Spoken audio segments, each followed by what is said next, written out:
दोस्तों नमस्कार, मैं आपका दोस्त शुभम शाक्य अपने इस बेटी चैनल पर आपका स्वागत करता हूँ। दोस्तों, आज की तारीख 12 जुलाई है और आज साल का 193वां दिन है। दोस्तों, टुडेज हिस्ट्री बाय बेटी के आज के इस वीडियो में हम जानेंगे कि 12 जुलाई से आखिर कौन कौन सी इतिहास की अच्छी बुरी घटनाएं जुड़ी है। तो दोस्तों, उससे पहले अगर आपने अब तक मेरे चैनल को लाइक, शेयर और सब्सक्राइब नहीं किया हो तो अभी इस चैनल को लाइक, शेयर और सब्सक्राइब करें और साथ ही साथ नोटिफिकेशन घंटी बजा दें ताकि आने वाली ऐसे ही अमेजिंग वीडियोस आपको हमेशा मिलती रहे। तो चलिए दोस्तों, ज़्यादा देर न करते हुए इस वीडियो की शुरुआत करते हैं।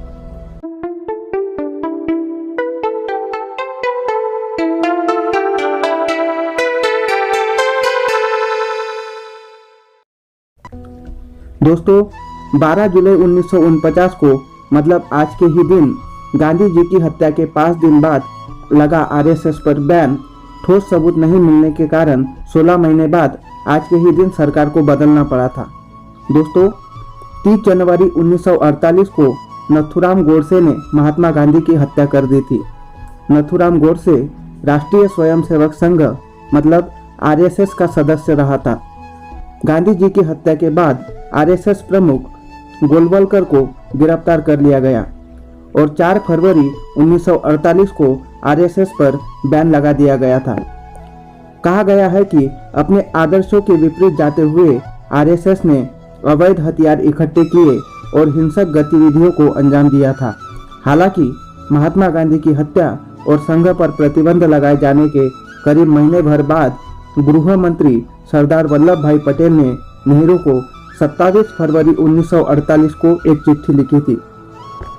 इस चिट्ठी में पटेल ने लिखा कि संघ का गांधी जी की हत्या में सीधा हाथ तो नहीं है, लेकिन ये जरूर है कि गांधी जी की हत्या का ये लोग जश्न मना रहे थे। पटेल के मुताबिक गांधी जी की हत्या में हिंदू महासभा के एक गुट का हाथ था। कुछ महीनों बाद गोलवलकर को रिहा कर दिया गया, लेकिन आरएसएस पर बैन अब भी लगा हुआ था। आरएसएस पर बैन से हटाने के लिए गोलवलकर ने नेहरू को पत्र लिखा, जिसका जवाब देते हुए नेहरू ने कहा कि ये पूरा मामला गृह मंत्री सरदार वल्लभ भाई पटेल के जिम्मे है। गोलवलकर, सरदार पटेल, श्यामा प्रसाद मुखर्जी और नेहरू के बीच इस बारे में कई बार पत्राचार हुआ।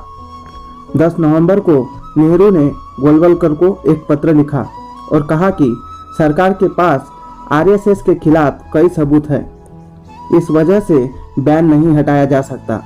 गोलवलकर ने खत का जवाब देते हुए लिखा कि अगर सरकार के पास आरएसएस के खिलाफ सबूत है तो इसे सार्वजनिक किया जाए। 13 नवंबर को गृह मंत्रालय ने आरएसएस पर से बैन हटाने से इनकार कर दिया और गोलवलकर को दिल्ली को छोड़ने को कहा गया। गोलवलकर ने ऐसा करने से इनकार कर दिया, जिसके बाद उन्हें गिरफ्तार कर लिया गया। गिरफ्तारी के खिलाफ आरएसएस के लोगों ने सत्याग्रह किया। अभी तक सरकार के पास आरएसएस के खिलाफ कोई पुख्ता सबूत नहीं था।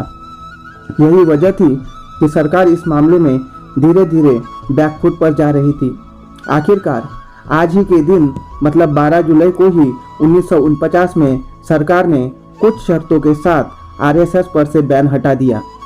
इन शर्तों के मुताबिक आरएसएस को अपना संविधान बनाना होगा और अपने संगठन के सदस्यों के चुनाव करवाए जाएंगे। साथ ही आरएसएस किसी भी प्रकार की राजनीतिक गतिविधियों में हिस्सा नहीं लेगा और खुद को सांस्कृतिक गतिविधियों तक सीमित रखेगा। प्रतिबंध हटने के बाद आरएसएस ने सीधे तौर पर राजनीति में हिस्सा नहीं लिया, लेकिन 1951 में श्यामा प्रसाद मुखर्जी के नेतृत्व में जनसंघ नाम की पार्टी बनाने में सहयोग किया। 1980 में जनसंघ के लोगों ने ही बीजेपी पक्ष का गठन किया। आइए दोस्तों, अब बात करते हैं अगली घटना की जो आज के दिन से जुड़ी है। दोस्तों, 12 जुलाई 1961 को मतलब आज के ही दिन पुणे में बांध टूटने से लगभग हजारों लोगों की मौत हो गई थी। दोस्तों, 1961 में आज के ही दिन भारी बारिश से नए बने तानाजी सागर डैम की दीवार टूट गई थी। इससे डैम का सारा पानी पुणे शहर में घुस गया था। हादसे में कितने लोग मरे इसका सटीक आंकड़ा आज तक पता नहीं है, लेकिन एक अनुमान के मुताबिक इस हादसे में कम से कम 1000 लोग मारे गए थे और लाखों लोग बेघर हो गए थे। दरअसल आज़ादी के बाद से ही खाद्यान्न कमी को दूर करने के लिए पूरे भारत में नए नए डैम बनाए जा रहे थे। इसी कड़ी में पुणे से करीब 50 किलोमीटर दूर अम्बी नदी पर भी डैम बनाने का काम चालू था। 1961 में डैम बनकर तैयार हुआ था और इसी साल डैम में सिंचाई के लिए पानी इकट्ठा करने का फैसला लिया गया था। 12 जुलाई को भारी बारिश की वजह से डैम पूरा भर चुका था और डैम की दीवार में एक बड़ी दरार आ गई थी।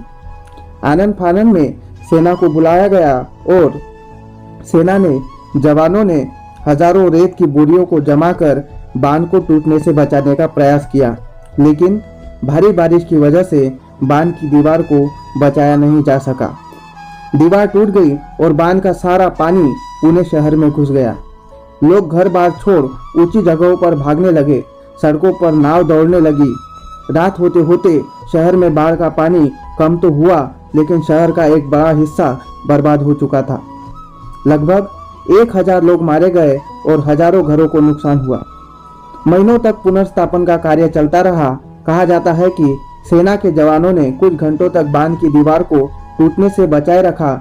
इस वजह से लोगों को रेस्क्यू करने का मौका मिल गया और कम लोगों की जानें गई, वरना नुकसान ज्यादा हो सकता था।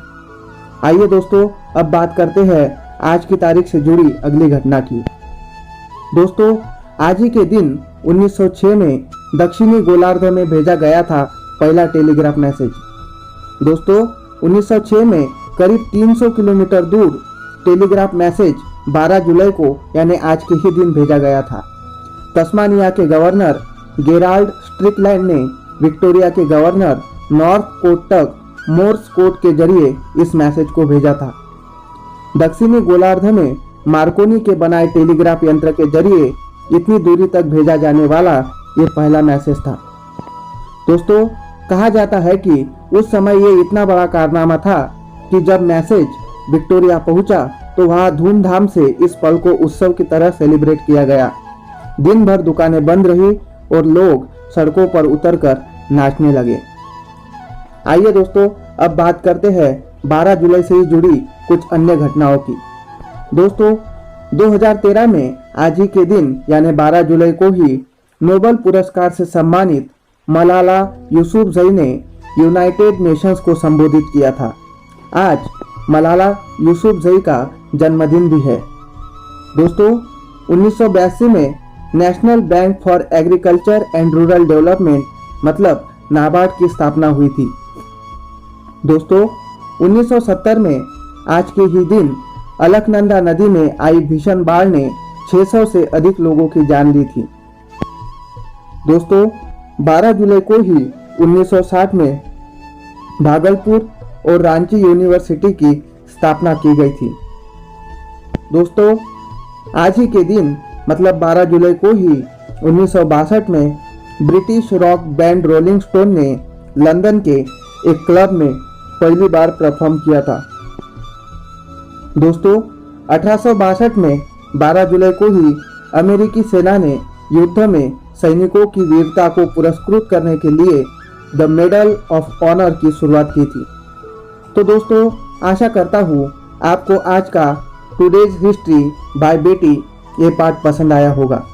दोस्तों, इस चैनल पर मैं बहुत सी करंट रिलेटेड अपडेट और बहुत सी इंटरेस्टिंग अमेजिंग जानकारियाँ, फैक्ट्स इत्यादि डालता रहता हूँ।